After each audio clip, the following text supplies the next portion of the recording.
ನನ್ನ ಆತ್ಮೀಯ ಮೀನರಾಶಿಯವರಿಗೆ ನಮಸ್ಕಾರ. ಇವತ್ತು ನಾನು ಜುಲೈ ತಿಂಗಳ ಮಾಸ ಭವಿಷ್ಯವನ್ನು ಹೇಳ್ತಾ ಇದ್ದೇನೆ. ಈ ಜುಲೈ ತಿಂಗಳ ಮಾಸ ಭವಿಷ್ಯ ಶುರು ಮಾಡೋದಕ್ಕಿಂತ ಮೊದಲು ನನಗೆ ಹೋದ ವಿಡಿಯೋದಲ್ಲಿ ತುಂಬ ಜನ ಮೆಸೇಜ್ ಮಾಡಿದ್ದಿದೆ. ಸುಮ್ಮನೆ ಏನೇನೋ ಹೇಳ್ತಾರೆ ಜ್ಯೋತಿಷಿಗಳು, ಯಾವುದೂ ಕೂಡ ಆಗ್ತಾ ಇಲ್ಲ, ನಾವು ಇದ್ದಂಗೆ ಇದ್ದೀವಿ, ಅದೇ ಕಷ್ಟ, ಅದೇ ನಷ್ಟ, ಅದೇ ನೋವು ಅಂದ್ಕೊಂಡು. ನಿಮಗೆ ಯಾರಿಗೆಲ್ಲ ಈ ಥರದ್ದು ನೋವಿದೆಯೋ ಅಥವಾ ಯಾರಿಗೆಲ್ಲ ಈ ಥರದ್ದು ಒಂದು ಕಷ್ಟಗಳಿದೆಯೋ ಖಂಡಿತವಾಗಲೂ ಕೂಡ ಈ ತಿಂಗಳ ಅಂದರೆ ಈ ಜುಲೈ ತಿಂಗಳ ವಿಡಿಯೋನ ಕೊನೆ ತನಕ ನೋಡಿ ನಿಮಗೆಲ್ಲ ಉತ್ತರ ಸಿಗುವಂಥದ್ದು ಆಗ್ತದೆ. ಯಾಕಂತಂದರೆ ನೀವು ಒಂದು ಪ್ರಶ್ನೆ ನನ್ನ ಹತ್ರ ಕೇಳ್ಬೋದು, ಒಂದು ಕಡೆಗೆ ಸಾಡೆ ಸಾತಿಯ ಗರ್ಭಭಾಗ, ಇನ್ನೊಂದು ಕಡೆಗೆ ಜನ್ಮಶನಿ, ಹೇಗಾದರೂ ನಾವು ಉದ್ಧಾರ ಆಗ್ತೀವಿ ಅಂದ್ಕೊಂಡು. ಯಾಕಂತಂದರೆ ಪ್ರಸ್ತುತ ನಿಮ್ಮ ಪರಿಸ್ಥಿತಿ ಕೂಡ ಅದೇ ರೀತಿ ಇದೆ. ಆದರೆ ಇಲ್ಲಿ ನೀವು ತಿಳ್ಕೊಳ್ಬೇಕಾಗಿರುವಂಥ ಸತ್ಯ ಏನಪ್ಪ ಅಂತಂದರೆ, ಇಲ್ಲಿ ಗುರುಬಲ ನಿಮಗೆ ಬಂದಿರುವಂಥದ್ದು. ಗುರುವಿನ ಎದುರಲ್ಲಿ ಬಂದುಬಿಟ್ಟು ಶನಿಯ ಪ್ರತಾಪ ಏನೂ ನಡೆಯೋದಿಲ್ಲ. ಅಲ್ಲಿ ಬಂದುಬಿಟ್ಟು ಸಾಡೆ ಸಾತಿನೂ ಇರ್ಬೋದು, ಜನ್ಮ ಶನಿನೂ ಇರ್ಬೋದು. ಗುರುಗಳ ಮುಂದೆ ಶನಿ ನ್ಯೂಟ್ರಲ್ ಆಗೇ ಇರ್ತಾರೆ. ಈಗ ಬರುವಂತಹ ಒಂದು ಜುಲೈ ತಿಂಗಳು ಹೇಳುವಂಥದ್ದು ಖಂಡಿತವಾಗಲೂ ಕೂಡ ನಿಮಗೆ ವರದಾನ ಆಗಲಿಕ್ಕಿದೆ. ಹಾಗಾದ್ರೆ ನೀವೇನು ಮಾಡಬೇಕು ಅಂದ್ಕೊಂಡು ಕೇಳಿದರೆ, ಮೊದಲೇ ಭಯಭೀತರಾಗಿದ್ದರೆ ಏನು ಮುಟ್ಟಿದರೂ ಕೂಡ ನಮ್ಗೆ ಲಾಸು, ಅಥವಾ ಏನು ಮಾಡಿದರೂ ಕೂಡ ಅದು ಕೆಲಸ ಪೂರ್ಣ ಆಗ್ತಾ ಇಲ್ಲ ಅಂದ್ಕೊಂಡು. ಆದರೆ ಈಗ ಸ್ವಲ್ಪ ಮೈ ಕೊಡುಕೊಂಡು ನೀವು ಎದ್ದು ನಿಂತ್ಕೋಬೇಕಾಗ್ತದೆ. ಏನೇ ಆಗಲಿ ನಾನು ಮಾಡ್ತೀನಿ ಹೇಳುವಂಥ ಧೈರ್ಯ ನೀವು ತಗೊಳ್ಬೇಕಾಗ್ತದೆ. ನಿಮ್ಮ ಆತ್ಮಬಲ, ನಿಮ್ಮ ಆತ್ಮವಿಶ್ವಾಸ ಎಲ್ಲಿವರೆಗಿರ್ತದೋ ಅಲ್ಲಿ ತನಕ ನಿಮಗೆ ಯಾರೂ ಕೂಡ ಸೋಲಿಸಲಿಕ್ಕೆ ಸಾಧ್ಯ ಇಲ್ಲ. ಈ ಜುಲೈ ತಿಂಗಳಲ್ಲಿ ಏನೆಲ್ಲ ನಿಮಗೆ ಒಂದು ಶುಭ ಫಲಗಳಿದೆ ಅಥವಾ ಏನೆಲ್ಲ ನಷ್ಟಗಳಿದೆ ಅಂದ್ಕೊಂಡು ನೋಡೋದಿದ್ರೆ, ಪ್ರಥಮವಾಗಿ ಕನಸುಗಳು ಈಡೇರುವಂತಹ ಮಾಸ ಇದು. ನೀವು ತುಂಬ ವರ್ಷದಿಂದ ಕೆಲವೊಂದಿಷ್ಟು ಕನಸುಗಳು ಇಟ್ಕೊಂಡಿದ್ರಿ. ಒಂದು ಮನೆ ಕಟ್ಟಬೇಕು, ಅಥವಾ ಒಂದು ಬಿಸ್ನೆಸ್ ಮಾಡಬೇಕು, ಅಥವಾ ಮಕ್ಕಳಿಗೆ ಮದುವೆ ಮಾಡಬೇಕು, ಈ ಥರದ್ದೆಲ್ಲ ಕನಸುಗಳು ಕಟ್ಕೊಂಡು ಬಂದಿದ್ರಿ. ಖಂಡಿತವಾಗಲೂ ಕೂಡ ಈ ಸಂದರ್ಭದಲ್ಲಿ ನಿಮ್ಮ ಕನಸು ನನಸಾಗುವಂತಹ ಸಂದರ್ಭ ಇದು, ನೆನಪಲ್ಲಿಟ್ಕೊಳ್ಳಿ. ಇನ್ನು ಎರಡನೇ ವಿಚಾರಕ್ಕೆ ಬಂದರೆ ಆರೋಗ್ಯದ ವಿಚಾರಕ್ಕೆ ಬಂದರೆ ಒಂದು ಸ್ವಲ್ಪ ನೀವು ಕಾಳಜಿ ತಗೋಬೇಕಾಗ್ತದೆ. ಎಲ್ಲೋ ಒಂದು ಕಡೆಗೆ ನಿಮಗೆ ನಿದ್ರಾಹೀನತೆ ಉಂಟಾಗಬಹುದು, ಆದಂಥ ಯೋಚನೆಗಳು ಉಂಟಾಗಬಹುದು. ನೀವು ಏನೋ ಯೋಚನೆ ಮಾಡ್ತಾ ಇರ್ತೀರಿ, ತಿಳ್ಕೊಳ್ಳೋಕೆ ಹೋದರೆ ಅಲ್ಲಿ ಯಾವುದೇ ಒಂದು ಕಾರಣನೇ ಇರೋದಿಲ್ಲ. ಏನೋ ಒಂದು ಯೋಚನೆ, ಏನೋ ಒಂದು ದುಃಖ, ಏನೋ ಒಂಥರ ಮೈಂಡ್ ಅಪ್ಸೆಟ್ ಆಗಿರುವಂಥದ್ದು ಫೀಲಿಂಗು ನಿಮ್ಗೆ ಆಗ್ತಾ ಇರ್ತದೆ. ಆ ಥರ ಅನುಭವ ನಿಮ್ಗೆ ಬರ್ತಾ ಇರ್ತದೆ. ಬಟ್ ಅಲ್ಲಿ ಯೋಚನೆ ಮಾಡಲಿಕ್ಕೆ ಕಾರಣ ಏನೂ ಇರೋದಿಲ್ಲ. ಆದರೆ ಇದೆಲ್ಲ ಮಾಡ್ತಾ ಇರೋನು ಯಾರು ಕೇಳಿದರೆ, 12ನೇ ಮನೆಯಲ್ಲಿ ರಾಹು ಇದ್ದಾಗ ಇದು ಸಹಜವಾದಂಥ ಪ್ರಕ್ರಿಯೆ ನಡೀತಾನೆ ಇರ್ತದೆ. ಹಾಗಾಗಿ ಒಂದು ಸ್ವಲ್ಪ ರಾಹುವಿಗೆ ಸಂಬಂಧಪಟ್ಟಂತಹ ಕೆಲವೊಂದಿಷ್ಟು ಮಂತ್ರಗಳು ಮನೆಯಲ್ಲೇ ತಾವು ಹೇಳ್ಕೊಂಡ್ರೆ ಸಾಕಾಗ್ತದೆ, ಆಯಿತಾ. ಇನ್ನು ಪಿತ್ರಾರ್ಜಿತವಾದಂಥ ಆಸ್ತಿ ಬರುವಂಥದ್ದು. ತುಂಬ ವರ್ಷದಿಂದ ನೀವು ಫೈಟ್ ಮಾಡ್ತಾ ಇರೋರು ಇದ್ದೀರಾ ಮೀನರಾಶಿಯವರು. ಪಿತ್ರಾರ್ಜಿತ ಆಸ್ತಿ ಬಗ್ಗೆ, ತಾತನ ಆಸ್ತಿ ಆಗಿರ್ಬೋದು, ನಿಮ್ಮ ತಂದೆಯವರ ಆಸ್ತಿ ಆಗಿರ್ಬೋದು, ನಿಮ್ಮ ತಾಯಿಯವರ ಆಸ್ತಿ ಆಗಿರ್ಬೋದು. ಆದರೂ ನಿಮಗೆ ಯಾರ್ದೋ ಒಂದು ತಕರಾರು, ಅಣ್ಣಂದೋ ತಮ್ಮಂದೋ ಅಥವಾ ಅಕ್ಕಂದೋ ಯಾರ್ದೋ ಒಂದು ತಕರಾರಿಂದ ನಿಮಗೆ ಸಿಗ್ತಾ ಇರಲಿಲ್ಲ. ಆದರೆ ಈ ಜುಲೈ ತಿಂಗಳಲ್ಲಿ ಈ ಆಸ್ತಿ ನಿಮಗೆ ಸಿಗುವಂಥದ್ದಾಗ್ತದೆ. ಇನ್ನು ನೆಲ ಕಚ್ಚಿದಂತಹ ಹಣಕಾಸು ಅಭಿವೃದ್ಧಿಯತ್ತ. ಮೀನರಾಶಿಯವರು ಎಷ್ಟೊಂದೆಲ್ಲ ಸೇವ್ ಮಾಡಿಟ್ಕೊಂಡಿದ್ದವರು ಕೂಡ ಕೆಲವೊಂದಿಷ್ಟು ಜನ ಬರಿಗೈಗೆ ಬಂದವರು ಇದ್ದಾರೆ. ಎಲ್ರಿಗೂ ಅಂತ ನಾನು ಹೇಳೋದಿಲ್ಲ. ತುಂಬ ಜನರು ಮೀನರಾಶಿಯವರು ಎಲ್ಲ ತಮ್ಮ ಹಣಕಾಸು ಆಸ್ತಿ ಎಲ್ಲ ಕಳ್ಕೊಂಡವರು ಇದ್ದಾರೆ ಈ ಸಾಡೆ ಸಾತಿ ಜನ್ಮ ಶನಿಯಿಂದ. ಈ ಶನಿ ಕೊಟ್ಟಂಥ ಉಪಟಳ ಒಂದೋ ಎರಡೋ ಅಲ್ಲ. ಅದು ಎಕ್ಸ್ಪ್ಲೇನ್ ಮಾಡ್ಕೊಂಡು ಹೋದರೆ ನಾನು ಒಂದು 2-3 ವಿಡಿಯೋ ಆಗ್ಬೋದೇನು, ಅದು ಬೇಡ ಇವಾಗ ನಾನು ಹೇಳೋದು. ಆದರೆ ಈಗ ಗುರುವಿನ ಬಲದಿಂದ ಹಣಕಾಸು ಅಭಿವೃದ್ಧಿ ಹೇಳುವಂಥದ್ದಾಗ್ತದೆ. ಖಂಡಿತವಾಗಲೂ ಕೂಡ ನೀವು ಮಾಡುವಂಥ ಕೆಲಸ ಮಾತ್ರ ಶ್ರದ್ಧೆಯಿಂದ ಮಾಡಿ, ಖಂಡಿತವಾಗಲೂ ನಿಮಗೆ ಕೈ ಹಿಡದೇ ಹಿಡಿಯುತ್ತೆ. ಇಲ್ಲಿ ಆದರೂ ಕೂಡ ಕೆಲವೊಂದಿಷ್ಟು ಜನ ಮತ್ತೆ ಕೇಳ್ಬೋದು, ನೀವೇನು ಹೇಳಿದರೂ ಕೂಡ ನಮಗೇನೂ ಆಗ್ತಾ ಇಲ್ಲ ಅಂದ್ಕೊಂಡು. ಒಂದು ಮಾತು ನೆನಪಲ್ಲಿ ಇಟ್ಕೊಳ್ಳಿ, ನಾವು ಹೇಳ್ತಾ ಇರುವಂಥದ್ದು ಮೀನ ರಾಶಿಯ ಗೋಚಾರ ಫಲ. ಈ ಗೋಚಾರ ಫಲ ಏನಿದೆ ಒಂದು 50% ನಿಮಗೆ ಅಪ್ಲಿಕೇಬಲ್ ಆಗ್ತದೆ.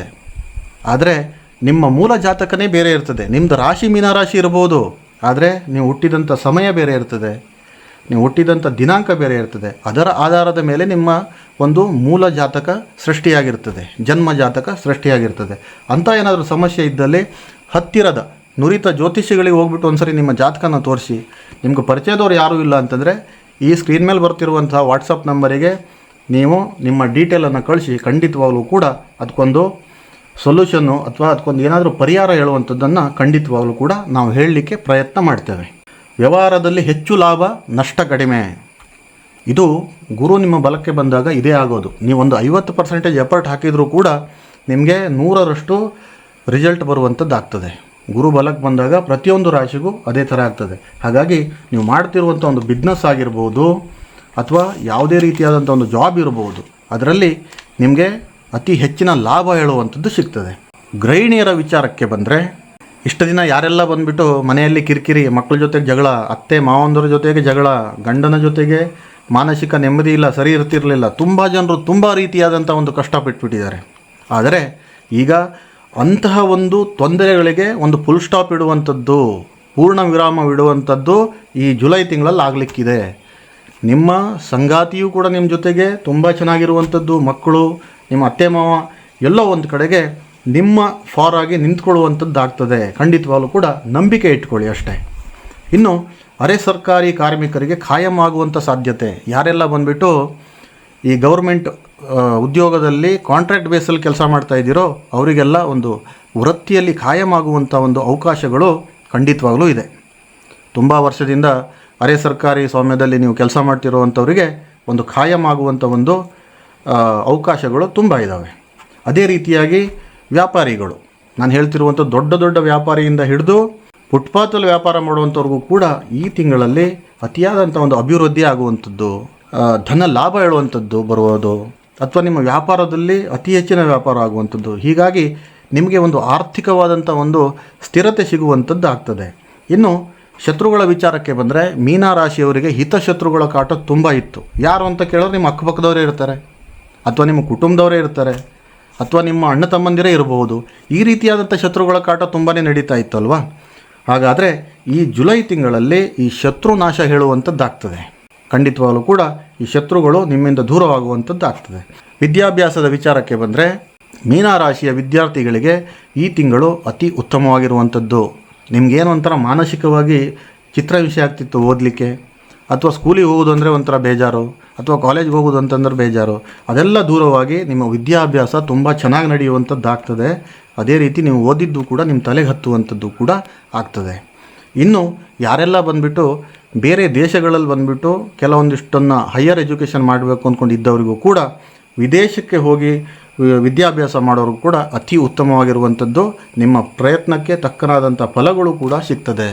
ಈ ಕ್ರೀಡಾಪಟುಗಳ ವಿಚಾರಕ್ಕೆ ಬಂದರೆ, ತುಂಬ ಜನ ಕ್ರೀಡಾಪಟುಗಳು ನಮ್ಮ ಭಾರತದಲ್ಲಾಗಿರ್ಬೋದು, ನಮ್ಮ ಕರ್ನಾಟಕದಲ್ಲಾಗಿರ್ಬೋದು ಉತ್ತಮವಾದಂಥ ಒಂದು ಟ್ಯಾಲೆಂಟ್ ಇರ್ತದೆ, ಪ್ರತಿಭೆ ಇರ್ತದೆ, ಆದರೆ ಅವಕಾಶ ಸಿಗ್ತಿರಲಿಲ್ಲ.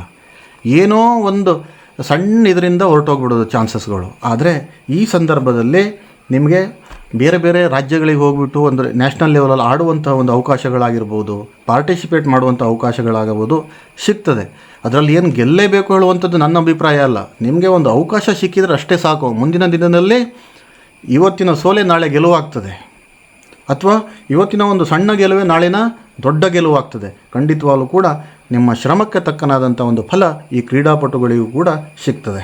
ಬಿಸ್ನೆಸ್ ವಿಚಾರಕ್ಕೆ ಬಂದರೆ, ಮೀನರಾಶಿಯವರು ತುಂಬ ಜನ ಬಿಸ್ನೆಸ್ ಮ್ಯಾನ್ಗಳು ನೆಲ ಕಚ್ಚಿಬಿಟ್ಟಿದ್ದಾರೆ. ಮೀನರಾಶಿಯವರು ಈ ಸಾಡೆ ಸಾತಿಯ ಕಾಟದಿಂದ, ಈ ಜನ್ಮ ಶನಿಯ ಕಾಟದಿಂದ, ಅಥವಾ ನಿಮ್ಮ ಜಾತಕದಲ್ಲಿ ಯಾವುದೋ ಅನ್ಯಗ್ರಹದ ಒಂದು ಪ್ರಭಾವದಿಂದ ನೀವು ಬಿಸ್ನೆಸ್ಸಲ್ಲಿ ಕೈ ಸುಟ್ಕೊಂಡು ಇರೋ ಬರೋದೆಲ್ಲ ನಷ್ಟ ಮಾಡಿಕೊಂಡು ಬ್ಯಾಂಕಲ್ಲಿ ಲೋನು, ಫ್ರೆಂಡ್ಸ್ ಹತ್ರ ಲೋನು, ಮನೆಯವ್ರ ಹತ್ರ ಲೋನು, ಈ ಥರ ಆಗಿಬಿಟ್ಟು ತುಂಬ ಜನರು ಬಂದುಬಿಟ್ಟು ಹಣಕಾಸು ವ್ಯವಸ್ಥೆನೂ ಕೂಡ ಹದಗೆಟ್ಟು ಹೋಗಿತ್ತು.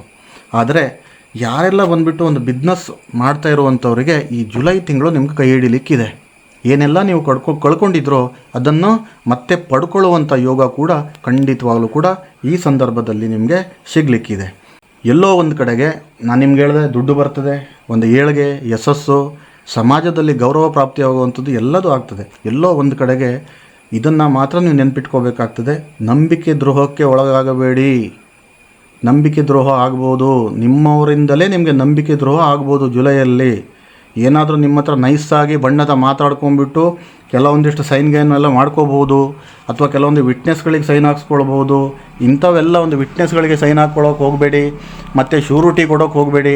ಯಾವುದೇ ರೀತಿಯಾದಂಥ ಒಂದು ಜವಾಬ್ದಾರಿಯುತವಾದಂತಹ ಒಂದು ಕ್ಷೇತ್ರಗಳಲ್ಲಿ ಹೋಗಿಬಿಟ್ಟು ನೀವು ಶ್ಯೂರಿಟಿಗೆ ನಿಂತ್ಕೊಳ್ಳೇಬೇಡಿ, ಅಥವಾ ವಿಟ್ನೆಸ್ಗೆ ನಿಂತ್ಕೊಳ್ಳೇಬೇಡಿ. ನಿಮ್ಮ ಜಾಮೀನು ನಾಳೆ ನಿಮ್ಮದು ಕುತ್ತಿಗೆಗೆ ಬರ್ಬೋದು. ಹಾಗಾಗಿ ಇದರಲ್ಲಿ ಸ್ವಲ್ಪ ಹುಷಾರಾಗಿ ನೀವು ನೋಡ್ಕೋಬೇಕಾಗ್ತದೆ. ಅದೇ ರೀತಿಯಾಗಿ ಮುಂದೆ ನೋಡೋದಿದ್ರೆ, ಯಾರೆಲ್ಲ ಬಂದುಬಿಟ್ಟು ಒಂದು ಕಾರ್ಖಾನೆಗಳನ್ನು ನಡೆಸ್ತಾ ಇರುವಂಥವ್ರು, ಅದು ಮೈಕ್ರೋ ಲೆವೆಲ್ ಆಗ್ಬೋದು, ಮಿಡ್ ಲೆವೆಲ್ ಆಗಿರ್ಬೋದು, ಅಥವಾ ದೊಡ್ಡ ಪ್ರಮಾಣದಲ್ಲಾಗ್ಬೋದು, ಅಂಥವರಿಗೂ ಕೂಡ ಅತಿ ಉತ್ತಮವಾಗಿರುವಂತಹ ಒಂದು ಅವಕಾಶಗಳು ಕೂಡ ಸಿಗುವಂಥದ್ದಿದೆ. ಅದೇ ರೀತಿಯಾಗಿ ಈ ಮೀನರಾಶಿಯವರು ಇನ್ವೆಸ್ಟರ್ಸ್ ಯಾರೆಲ್ಲ ಬಂದುಬಿಟ್ಟು ಇನ್ವೆಸ್ಟ್ಮೆಂಟ್ ಫೀಲ್ಡಲ್ಲಿದ್ದವರು, ಅದು ಸ್ಟಾಕ್ ಮಾರ್ಕೆಟ್ ಆಗಿರ್ಬೋದು, ಶೇರ್ ಮಾರ್ಕೆಟ್ ಆಗಿರ್ಬೋದು, ಅಥವಾ ಕೆಲವೊಂದು ಫರ್ಮ್ಗಳಿಗೆ ಒಂದು ಇನ್ವೆಸ್ಟ್ ಮಾಡುವಂಥವ್ರು ಆಗಿರ್ಬೋದು, ಖಂಡಿತವಾಗಲೂ ಕೂಡ ಈ ತಿಂಗಳಲ್ಲಿ ನಿಮಗೆ ಯಾವುದೋ ಒಬ್ಬರ ಮಾರ್ಗದರ್ಶನದ ಅವಶ್ಯಕತೆ ಇರ್ತದೆ. ಅವರಿಂದ ನೀವೊಂದು ಗೈಡೆನ್ಸ್ ತೊಗೊಂಡ್ಬಿಟ್ಟೆ ನೀವು ಇನ್ವೆಸ್ಟ್ಮೆಂಟ್ ಮಾಡ್ಕೋಬೇಕಾಗ್ತದೆ. ಗುರುಬಲ ಬಂದಿದೆ ಅಂದ್ಕೊಂಡ್ಬಿಟ್ಟು ಸಡನ್ನಾಗಿ ಹೋಗ್ಬಿಟ್ಟು ನೀವು ಇನ್ವೆಸ್ಟ್ಮೆಂಟ್ ಮಾಡಲಿಕ್ಕೆ ಹೋಗಬೇಡಿ. ಗ್ರಹಗಳಿಂದನೂ ಕೂಡ ನಿಮ್ಗೆ ತುಂಬ ಚೆನ್ನಾಗೇ ಇದೆ, ಅಂಥದ್ದೇನೂ ತೊಂದರೆ ಕಾಣ್ತಾ ಇಲ್ಲ. ಆದರೂ ನಿಮ್ಗೆ ಸಮಸ್ಯೆ ಅಂತಂದರೆ ಮೊದಲೇ ಹೇಳಿದ್ದೆ, ಇವಾಗಲೂ ಕೂಡ ಮತ್ತೊಮ್ಮೆ ಹೇಳ್ತೇನೆ, ಅಂಥ ಸಮಸ್ಯೆ ಇದ್ದರೆ ಈ ಸ್ಕ್ರೀನ್ ಮೇಲೆ ಬರ್ತಿರುವಂಥ ವಾಟ್ಸಪ್ ನಂಬರಿಗೆ ಕಾಂಟ್ಯಾಕ್ಟ್ ಮಾಡಿ ಅಂತ ಹೇಳ್ತಾ ಮತ್ತೊಮ್ಮೆ ಎಲ್ರಿಗೂ ನಮಸ್ಕಾರ. ಸರ್ವೇ ಜನಃ ಸುಖಿನೋ ಭವಂತು.